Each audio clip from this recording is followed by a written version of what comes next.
what are common points where entrepreneurs run into HR trouble? Probably the first thing is not realizing as a new company that employment laws actually apply to them, and that employment laws start kicking in the minute that you have at least one employee. Yeah, there's no flying under the radar. Right, no flying under the radar. Yeah. So, for example, there's a federal law summarized as USERRA, and it's about if you have people from the military, like National Guard or Reserve folks on your staff. The USERRA requires that you allow those folks to go off if they're called for active duty service, which has been an issue in the last 13 years. Yeah.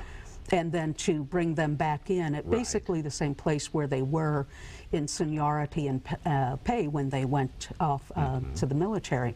So that law kicks in when you have just one employee. A lot of people don't know that. Most people are more familiar with the worker comp laws that kick in when you have 5 employees, and then you move on to the big things that happen with 50 employees, which can be things like the Family Medical Leave Act, which requires up to 12 weeks of unpaid leave for someone caring for a person. Most commonly, it's for someone who's having a baby. Yeah.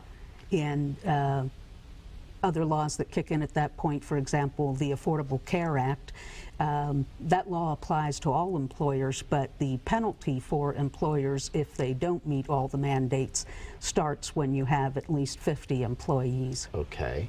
So if a company has less than 50, it sounds like they're required to do the affordable care, but what happens if they don't?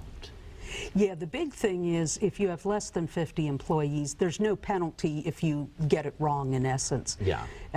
For those with more than 50, obviously, there's potentially a penalty. So what is it that you have to do to get it right?